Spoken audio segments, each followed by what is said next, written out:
Welcome to Indian football. यही होता है हम लोगों के साथ जो आज हुआ है एक बार फिर से। हम सब ने देखा, हमको सपने दिखाए गए कि हम अंडर 17 एशियन कप के लिए क्वालिफाई होंगे। लेट मी बी ऑनेस्ट, हमको होप्स थी इस टीम से, इस मैनेजर से। अच्छे रिजल्ट्स हमने निकाले, तुर्कमेनिस्तान को हराया, ब्रूने को हराया। उससे पहले हमने सैफ चैंपियनशिप अंडर 17 की अपने नाम करी। But here comes the reality, we are out of Asian Cup qualifiers। हम क्वालिफाई ही नहीं हो पाए AFC अंडर 17 एशियन कप में।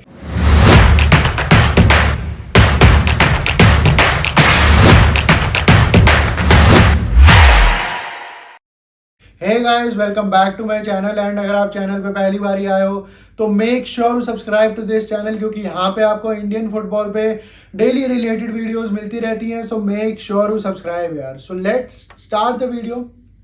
कुछ है नहीं ज़्यादा बोलने को, क्योंकि it's getting worse and worse and worse for Indian football. जहाँ पे सीनियर नेशनल टीम हमारी राउंड 3 नहीं पहुंच पाई, जहां पे वुमेन्स टीम हमारी बांग्लादेश की वुमेन्स टीम से हार गई, जहां पे हमारे अंडर 20 इंडियन बॉयज क्वालिफाई नहीं हो पाए अंडर 20 एशियन कप के लिए, वहीं पे आज एक और बड़ा झटका लगा है हमको कि हम अंडर 17 एशियन कप के लिए भी क्वालिफाई नहीं हो पाए। It's a harsh reality of Indian football, but Indian football की रियलिटी यही है। अब अगर मैं क्लब फुटबॉल की बात करूं कि क्या वहां पे होता है जब हमारी क्लब्स AFC के कॉम्पिटिशन्स में जाती है, वो हम सबको पता है। उसमें बार बार वो सेम चीज़ें दोहराने से कुछ होगा नहीं। कैसे हमारे क्लब्स जब AFC के कंपटीशन में जाते हैं तो क्या हालत होती है उनकी वहां पे, हम सबको पता है। Same with our youth team football. But यहां पे अगर मैं थाईलैंड अंडर 17 की बात करूं तो they showed the character. Home support उनके साथ था एंड 3-2 से उन्होंने इंडिया अंडर 17 को हराया है। ना सिर्फ हराया है, बल्कि एक ऐसी हमारे को कंडीशन में पहुंचा दिया है कि भैया हमारे पास कुछ रह ही नहीं गया है इंडियन फुटबॉल फैंस के पास कुछ सेलिब्रेट करने को। हम फैंस के पास सिर्फ कुछ गोल्स रह गए हैं सेलिब्रेट करने को, जो हमारे ISL के सो कॉल्ड क्लब्स मारते हैं। बड़े बड़े नामी क्लब्स हैं, सिर्फ वो जब गोल्स मारते हैं ISL में तो हम वो चीज सेलिब्रेट करते हैं। हमारे पास कोई ट्रॉफीज नहीं है क्लब फुटबॉल में, youth teams of Indian football में। सीनियर नेशनल टीम की अगर मैं बात करूं वुमेन्स मेंस की तो खत्म है भैया। Indian football is all over the place right now. And Ishfaq Ahmed 2 बारी आज के मैच में हमारी इंडिया अंडर 17 आगे गई। 1-0 की हमने लीड ली, फिर हमने 1-1 कंसीड कर दिया, फिर हमने 2-1 से लीड ली थाईलैंड के अगेंस्ट, फिर हमने 2-2 कंसीड कर दिया एंड देन हमने थर्ड गोल भी कंसीड कर दिया against Thailand. And second goal मारने के बाद हाफ टाइम तक हम अच्छे दिख रहे थे, चांसेस हमने बरी करे गोल में। But at last Indian football fans सिर्फ गोल्स ही सेलिब्रेट करते रह जाते हैं। ये एक हार्श रियलिटी है, हम सबको पता है। हमने सीनियर नेशनल टीम का वो गोल जो मनवीर सिंह ने मारा था अगेंस्ट कुवैत सेलिब्रेट करा था। हमने सोचा था राउंड 3 में जाएंगे। हम सबको पता है कि क्या हुआ उसके बाद, क्या हुआ हमारे साथ एशियन गेम्स में। हमारे क्लब्स चैंपियंस लीग में जब जाते हैं, चैंपियंस लीग 2 में जाते हैं तो क्या हालत होती है हम सबको पता है। तो दिस इज इंडियन फुटबॉल, ज्यादा कुछ है नहीं कहने को।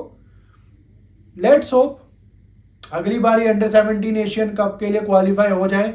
वेल, ये भी एक फैक्ट है कि हम पिछले 4 एडिशंस में अंडर 17 एशियन कप के लिए क्वालिफाई होते आ रहे थे।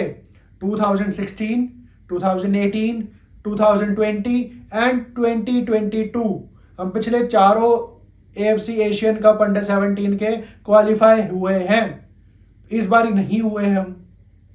अंडर 23 एशियन कप में तो हम कभी क्वालिफाई ही नहीं हो पाए अपने इंडियन हिस्ट्री में। सो नथिंग न्यू, हमारे साथ ये होता है, हमारे हार्ट ब्रेक्स होते हैं as an Indian football fans. And this is the reality of Indian football. यही कंडीशंस है हमारी, तभी लोग यूरोपियन फुटबॉल ज्यादा देखते हैं। ये एक फैक्ट है। क्योंकि अच्छी फुटबॉल देखने को मिलती है, वहाँ पे उनकी टीम्स जीतती हैं, ट्रॉफीज जीतती हैं, रिकग्निशन मिलती है, तो why to support Indian football. But ठीक है, देखते हैं अंडर मनोलो मार्केज अब इंडियन नेशनल टीम सीनियर की कैसे करती है। एंड सबसे पहले तो भैया ये जो हमारे कोचेज हैं, इशफाक अहमद हो गए या उधर वुमेन्स के संतोष कश्यप हो गए, प्लीज़ इनको सैक करो, इनको हटाओ, इनको भेजो इनके घर पैसे दे के। ये नहीं खिला सकते अच्छी फुटबॉल, ये नहीं रिजल्ट्स निकाल सकते। Football is a industry of results. यहाँ पे अगर आप रिजल्ट्स नहीं निकालोगे तो आप जितने भी बड़े मैनेजर हो आप नहीं टिक सकते, क्योंकि यहाँ पे आपको रिजल्ट्स निकालने पड़ेंगे, मैचेस जीतनी पड़ेंगे। कोई नहीं देखेगा कि आपने अच्छी फुटबॉल खेली, गंदी फुटबॉल खेली, आपने टिकी टाका खेला या आपने काउंटर अटैक फुटबॉल खेली। यहाँ पे रिजल्ट्स चाहिए हमको। ये वही इंडस्ट्री है फुटबॉल की। एंड इशफाक अहमद ने आज नहीं निकाला रिजल्ट, तो ठीक है भैया, सामान बांधो उनका एंड उनको निकालो जॉब से एंड नए किसी कोच को लाओ। लेट्स होप कि अंडर 17, अंडर 20, अंडर 23 के ऊपर और अच्छे से काम हो। वेल, काम होता तो नहीं है इतना ज़्यादा, हम सबको पता है। लेट्स होप कि कुछ ठीक हो इंडियन फुटबॉल में, क्योंकि as thing stand we are going down, down and down only at all the levels of Indian football. बाकी do let me know your thoughts regarding Thailand under 17 versus India under 17 match.